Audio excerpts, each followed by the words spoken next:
جناب شبیر جامی صاحب، حضرت کا قبول اسلام جس کی طرف اشارہ کیا محترم مفتی صاحب نے، اور قرآن کریم سے وابستگی، تکالیف کا سامنا اور استقامت، یعنی جب آپ نے نعرہ توحید بلند کیا تو پھر جو خدا نے فرمایا کہ اس پر قائم ہو جاؤ تو قائم رہے، ارشاد کیجئے۔ بسم اللہ الرحمن الرحیم۔ یہ جو اللہ تعالیٰ نے حضور نبی اکرم صلی اللہ علیہ وسلم کو جو صحابہ کرام کی صورت میں ایک جماعت عطا فرمائی، جو حضور نبی اکرم صلی اللہ علیہ وسلم کے اپنے فرمان کے مطابق نجوم ہدایت ہیں، جی، ان نجوم ہدایت میں حضرت سعید بن زید رضی اللہ تعالیٰ عنہ کا ایک بڑا عجب رنگ ہے۔ وہ لوگ جو الہاد پسند ہیں اور سمجھتے ہیں کہ شاید مذہب انسان کی ضرورت نہیں ہے، شاید مذہب کو اضافی چیز وہ سمجھتے ہیں، ان کو ان لوگوں کے حالات پڑھنے چاہیے۔ حضرت زید بن عمر بن نفیل یہ ملحدین کے تمام سوالوں کا گہرا جواب ہے۔ اللہ اللہ۔ یعنی اس زمانے میں جب کفر و شرک کا بہت غلغلہ ہے، جی، اتنا اندھیرا اور ظلم ہے، تب بھی توحید کو ماننے والا سلیم الفطرت بندہ موجود ہے۔ ہاں، صرف یہ کہ فطرت سلامتی پر ہو تو پھر تو انکار کرنے والے کہہ سکتے ہیں جی کوئی ضرورت نہیں، لیکن اگر فطرت الجھنے کے بعد آپ کہتے ہیں تو اس کا مطلب یہ ہے کہ یہ جو مذہب انسان کی بنیادی ضرورت ہے، فطری ضرورت ہے، اس کے شواہد ہمیں تاریخ میں اور صحابہ کرام میں ملتے ہیں۔ اور یہ سعید بن زید کا ترہ امتیاز ہے کہ ان کے والد صاحب کو، جو حضور نبی اکرم صلی اللہ علیہ وسلم کے بعثت سے پہلے دنیا سے چلے گئے تھے، ان کے باقاعدہ جنتی ہونے کی صرف ایک جنتی نہیں، امت والا جنتی، یعنی مطلب یہ کہ ان کے دل و دماغ میں کیا وہ صلاحیتیں تھیں۔ وہ ایک اکیلا بندہ نہیں، وہ کئیوں کا دماغ رکھتا ہے، سبحان اللہ، اور کئی دل رکھتا ہے۔ ایک تو یہ ان کی بڑی سعادت ہے۔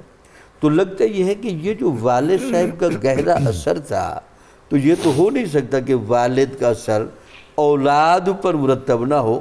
تو آپ کے بارے میں بھی تمام شواہد بتاتے ہیں کہ جب آپ ایمان لے آئے تو آپ 14-15 سال کی عمر کے تھے، لیکن اس وقت بھی آپ توحید کے تمام داعیات سے اور ان تمام پہلوؤں سے بہت واقف تھے۔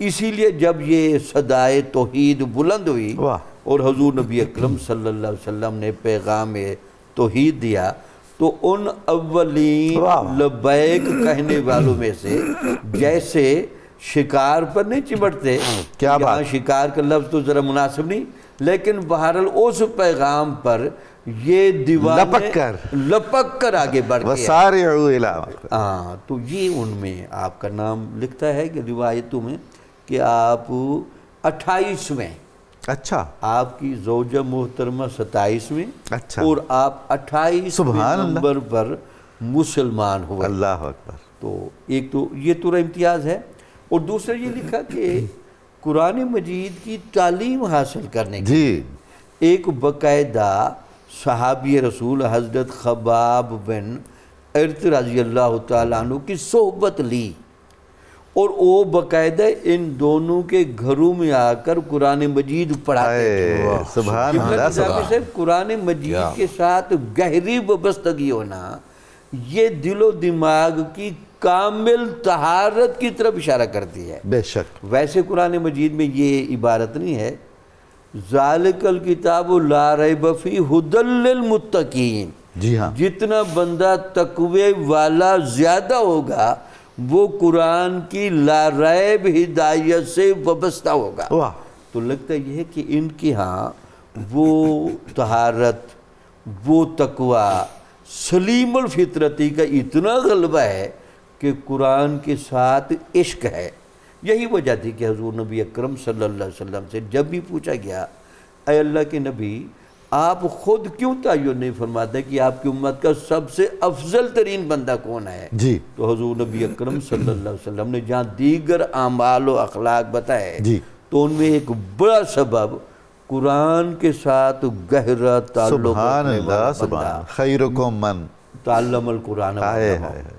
اور اس کے بعد یہ دیکھیں، جیسے کہ مفتی صاحب نے بہت خوبصورت اشارہ کیا، حضرت عمر رضی اللہ تعالیٰ عنہ کی سختی اور آپ کا اس موقع پر جو بہت زیادہ جری اعتبار سے آپ نے وہاں سختی کی، لیکن آپ کو اور آپ کی زوجہ محترمہ کا رتی برابر بھی لچک نہ دینا، اللہ اللہ، بلکہ ماحول میں اتنا گہرا رخ رکھنا کہ حضرت عمر کو ارادہ بدلنا پڑا۔ آئے آئے آئے۔ تو اس کا مطلب تو یہ ہے نا کہ کوئی وہاں رنگ تو ایسا حضور ضرور تھا۔ اس استقامت کا کیا عالم ہوگا جس نے عمر ابن خطاب رضی اللہ تعالیٰ عنہ جیسے شخص کا ارادہ بدلا۔ اچھا پھر ان کا ارادہ بھی دیکھیں، وہ کوئی ارادہ نارمل لے کے نہیں آ رہے، ان کے ہاتھ میں تلوار ہے، وہ ایک بہت شدت والے ماحول میں آ رہے ہیں۔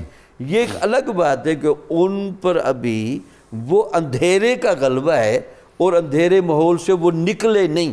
حضور اور دوسرا یہ احساس کہ یہ گھر میں نقب لگ گئی ہے، یعنی بہن ہیں، بہنوئی ہیں، بالکل پھر دوسرا رشتہ بھی ہے، تو ظاہر ہے وہ بنتا تھا ایک رد عمل اس طرح سے، وہ ضروری تھا، جی، لیکن میں اس رد عمل کا ریورس ہونا دکھا رہا ہوں، یعنی وہ ایک شدت ہے، لیکن جب یہاں آئے تو لگتا یہ ہے کہ ہم تو دیکھ رہے ہیں نا کہ شاید وہ استقامت کی جگہ پر کھڑے ہیں، لگتا یہ ہے کہ جب آپ کے سامنے وہ قرآن مجید کے صفحات لائے گئے اور جب آپ کے سامنے وہ تلاوت کی گئی تو سعید بن زید کی وہ کون سی وہ کہنا چاہیے آواز ہے جی ہاں، جس نے حضرت عمر جیسے بندے کے دل کے موجود اس سلیم الفطر کو صاف کر دیا۔ حضور یہ تو انتہائی تیز رفتار طوفان کا رخ موڑ دینے والی بات ہے جو حضرت عمر کا منقلب ہونا ہے، بہت عنایت آپ کی۔